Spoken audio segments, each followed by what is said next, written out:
may vlog. Ang vlog natin ngayon is gagawa ako ng pizza. Hindi ko na naipakita kung paano ko ginawa itong aking dough kasi nung magbibideo na sana ako, nabisi ako, so sabi ko wag na lang. So ngayon pa ako magbibideo.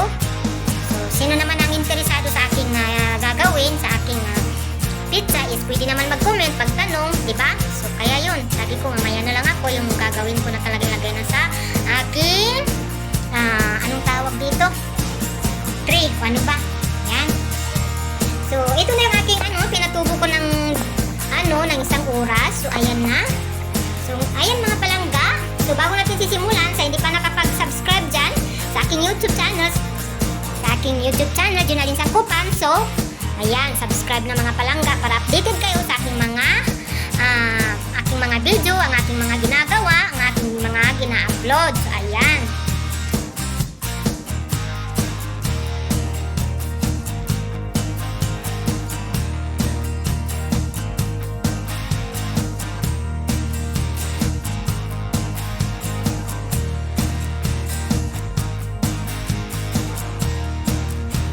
Ayan, natin ang sisimulan. So, mahirapan ako kasi wala akong stand at walang mahawak ng aking. So, ito medyo makapal ito. So, gusto ko manipis. So, kulangan natin ito ng mga ganyan kalaki. So, ating gagawin yan mamaya ng ating pagkain. So, ito lang ang ating gagamitin ngayon. So, ayan. Atin ang aayusin dito. So, ayan na po. Atin ang na-print dito, nailagay lahat dito, naayos na natin. So, ang gagawin ko ngayon dito is aking tutusukin ng tinidor. Ayan. Ayan mga palangga. So, ating susunod na step dito is lalagyan na natin ng sauce. Itong sauce na ito mga palangga is ako nang gumawa nito kasi yung iba hindi nila ginagawa ng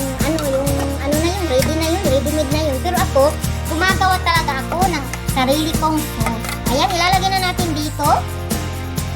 Ayan.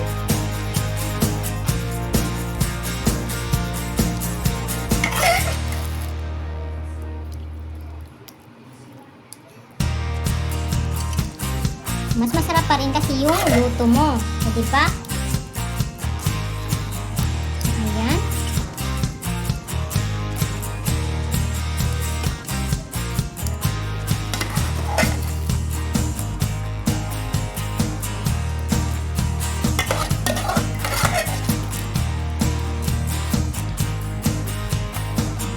Ito ang susunod kong ilagay. Yung iba hindi nila nilalagay dyan kasi sa taas na talaga nilalagay. Ako dubli ako maglagay ako dyan at maglalagay rin ako sa taas.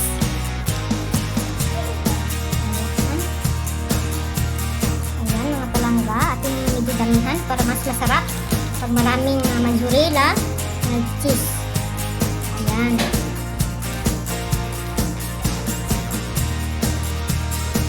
Diba?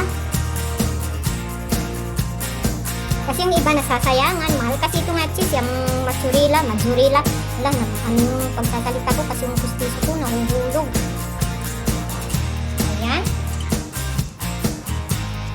Ngayon, may susunod natin ilagay itong ating dipritong cheese,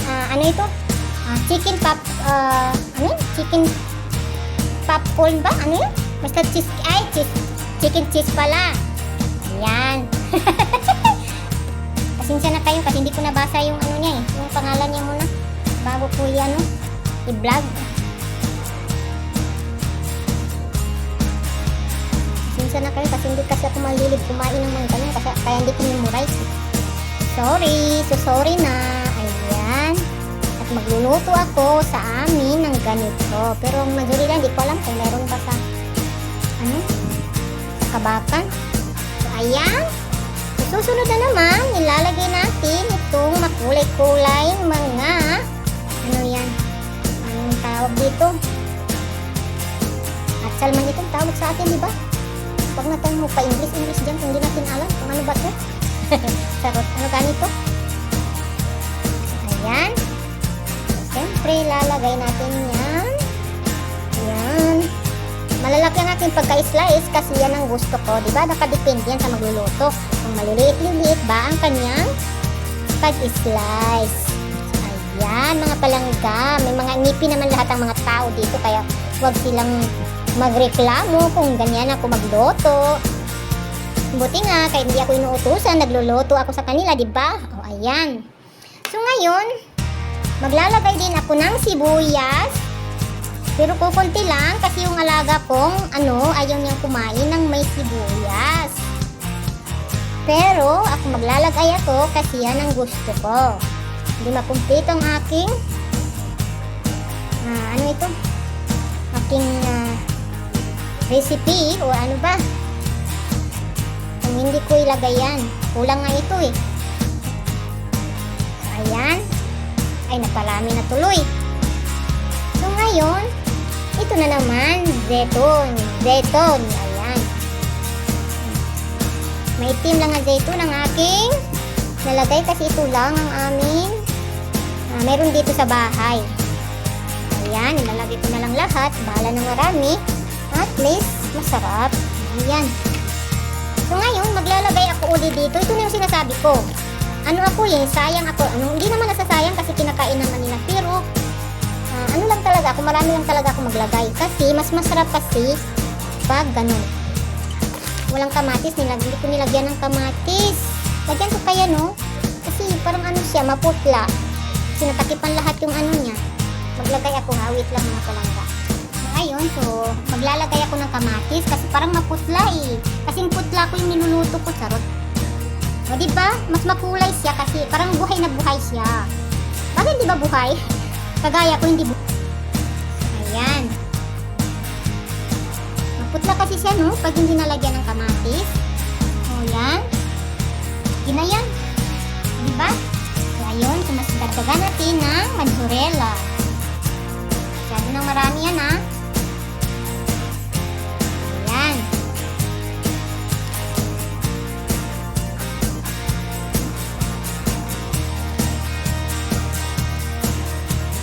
Ayan, kasi mas maganda rin talaga pag marami ang mozzarella. Ayan. Okay na ba, mga palangga? Kunan na natin ang pito. So, ayan, silalagay na natin ito habang pinaandar ko na yung oven. Nakauna yung nasa baba. Siyempre, sa baba natin ito unahin luto, diba? So, ayan, tama na yan. Tapos ng mozzarella ni sir. Maglilista na naman ako pagkabukas na. Sumangos na naman si sir. Ayan. So, lalagay na natin sa oven.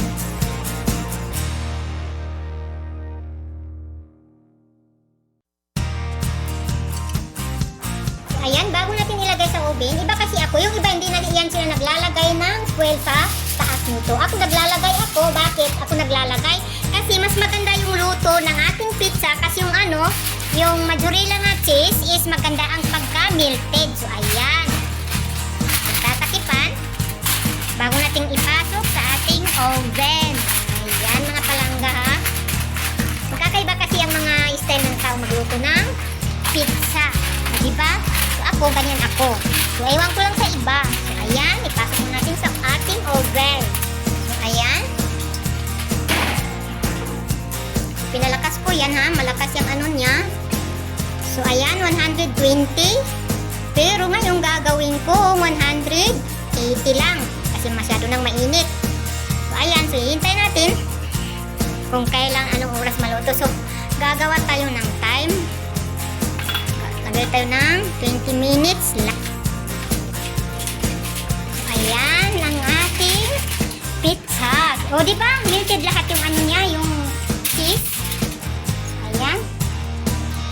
So, ngayon, atin ang ibabalik sa oven para sa taas na naman. Ayan.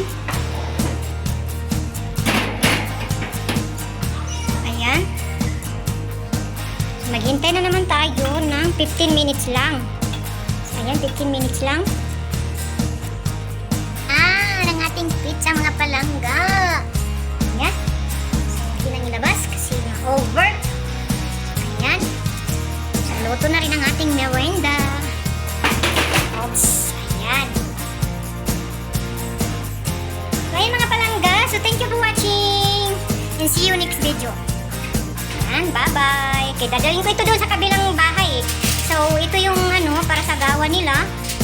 Ayan, ginawa ko. Ayan, kunti lang.